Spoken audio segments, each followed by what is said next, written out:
Hey guys, what's up? Zach from All Strength Training. Today we're talking about supplementation. I want to talk about things like multivitamins, fish oil, magnesium, the really boring stuff when you look at a supplement shelf or you go into a GNC. I'm not going to look at the fancy stuff with the big colorful labels. We're not looking at pre-workouts. We're not looking at thermogenics. We're not looking at, herbal stuff. We're just looking at vitamins and minerals. And the reality is that nearly everybody is going to need some kind of support from things like multivitamins, magnesium, D3, various omega-3s, whether it be fish oil or if you're a vegan or vegetarian using things like flax. But there's almost always some level of nutrient deficiency on someone who isn't already getting the results that they're looking for. So I kind of want to disclaimer this. If you're getting the results that you're looking for and you have absolutely no issues with the way things are going, with the way that you feel, with the way that your body feels, then you may not need any of these things. But if you're someone who's saying, I have had a hard time losing fat, I'm not recovering well, I'm getting sick all the time, I'm feeling super stressed out, I'm not getting any stronger, any of those things, we have to consider the idea that you likely need some sort of supplementation. And I want to be really specific with the supplements we're talking about. I want to talk about multivitamins, magnesium, D3, fish oil. All right, there's very few people who don't need all or some combination of those things. We'll start with multivitamins. Multivitamins, and a good multivitamin. I don't mean like a Flintstones vitamin or a one a day or something like that. I'm talking about something that's dosed really well to create some sort of not just a maintenance level of dose, but actually a therapeutic dose. And a therapeutic dose basically means that there's a deficiency here. Okay, a therapeutic dose means we're trying to not just keep things level, but actually we're trying to take something that's really low, we're trying to bring it back to an optimal point. All right. So not just a normal point, but an optimal point. What is going to produce the most results? So I like to start with a multivitamin. So we want something that's really broad spectrum. We want lots of beta vitamins. We want vitamin C. We want, A, D, E, K. We want all that sort of stuff kind of dosed into one thing. Personally, we use a lot of stuff from Thorne. And the multivitamin that I like from them is they have a multivitamin elite AM and PM formula. I'm actually going to throw a link in the description. I'm not usually somebody who really pimps out different supplements, but this is just something that, personally at our facility we use a ton of. But it's really strong because what we're trying to do is we're trying to raise levels for people. All right. Because a lot of the processes that create fat loss and create muscle tissue, they don't just revolve around calories, they revolve around micronutrients. Those are the things that are going to be in a multivitamin. So if you're somebody who's deficient in magnesium, you're not going to regulate stress hormones as well. You're not going to be able to drive fatty acids into the bloodstream as well. You're not going to regulate insulin as well. All those things affect your ability to produce end results. Okay. If you're deficient in vitamin C, your immune system can get down regulated. So there's a lot of things that we have to look at because those different vitamins and minerals functions as cofactors for driving some of these different processes. It's kind of like having a $200,000 sports car with great tires, a phenomenal engine. You've got brand new racing gloves. You've got a sweet leather interior. And you've got it all tricked out, but you forgot to put a spark plug in it.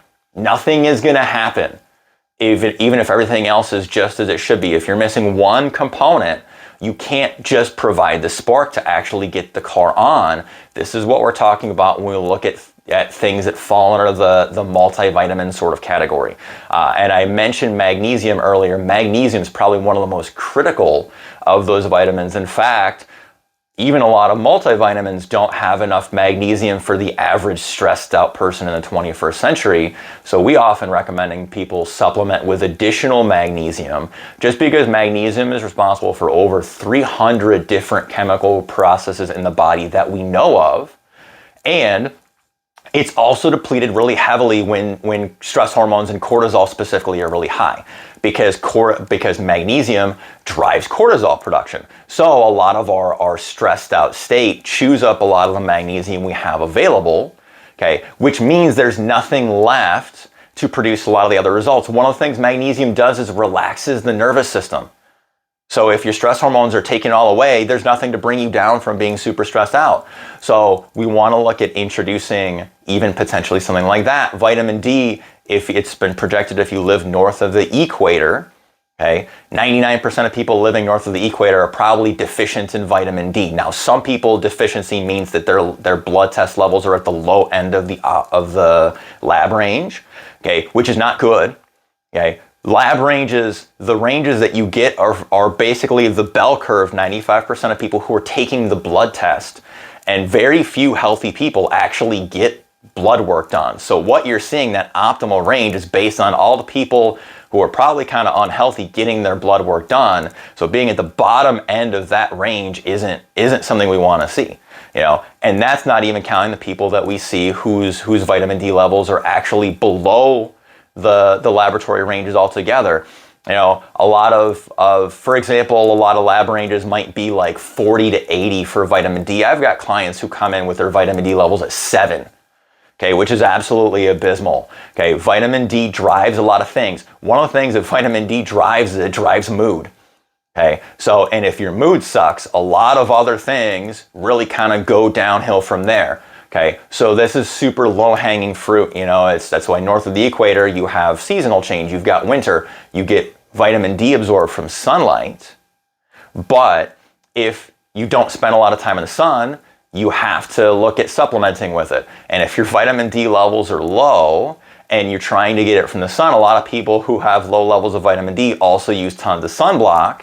You know, when they go out in the sun, sunblock actually stops you from absorbing vitamin D through the sun. So it's like we can't even get it from the place we're supposed to get it. So, you know, 5,000 to 10,000 units a day for a lot of people. This is something I do like to validate with lab work. I don't like to give super generalized doses.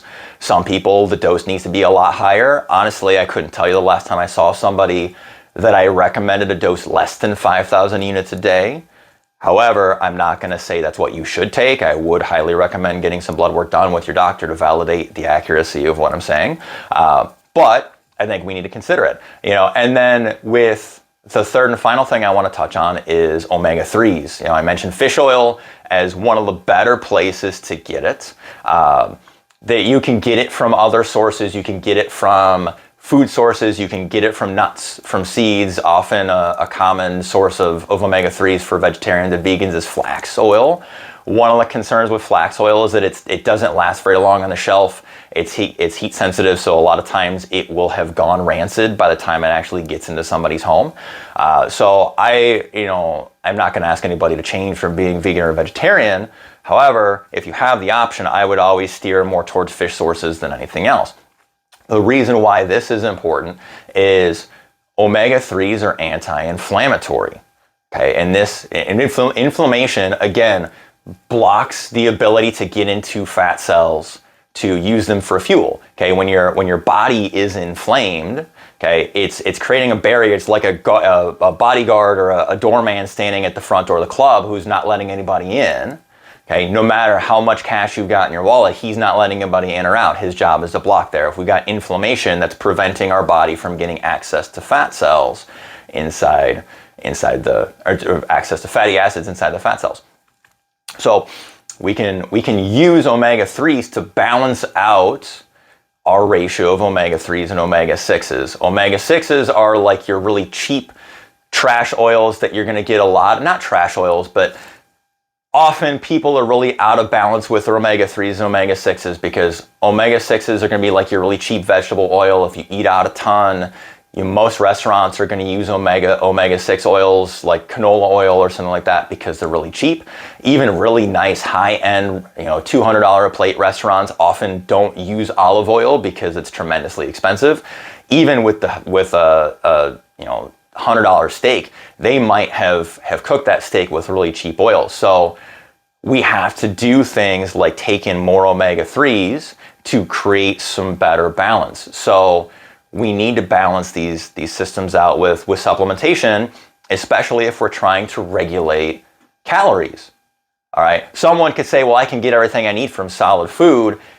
In theory, maybe, that not even bringing up the concept that because a lot of crops are never rotated, and we grow things really quickly. There's a good argument that a lot of the soil that we're growing our food in doesn't contain the same nutrients that it contained 100 years ago. So even what you technically see on a food label for nutrient content might not even be accurate. But we have to look at the fact that if we want to get what we need from our solid food, it might take 4,000, 5,000, 6,000 calories a day to correct some of these deficiencies. Again, I'm not saying to get a maintenance dose, but to get a therapeutic dose to actually address a deficiency issue, we might have to way overshoot our calorie needs. Even if we're trying to actually be in a surplus to put on muscle, we might overshoot that and just end up gaining tons of fat while we're trying to fix these issues. So instead, supplementation becomes sort of the next logical solution to getting this done. Like I said, hopefully this kind of makes sense. I know I referenced a few supplements. I'm going to throw some links to them in the comments below. Full disclosure, what I'm going to put in the comments below are affiliate links. So if you do end up making a purchase, a little bit of it is going to come back to me. Be aware that if you're not somebody who likes to promote affiliate stuff, feel free just to Google them and buy them from somebody else. I don't particularly care. I just want to make sure that you guys know what I like. But if you guys have questions, throw them in the comments below. If you like this, like the video, subscribe to our YouTube channel. There's plenty more where this came from, and I will talk to you guys next time.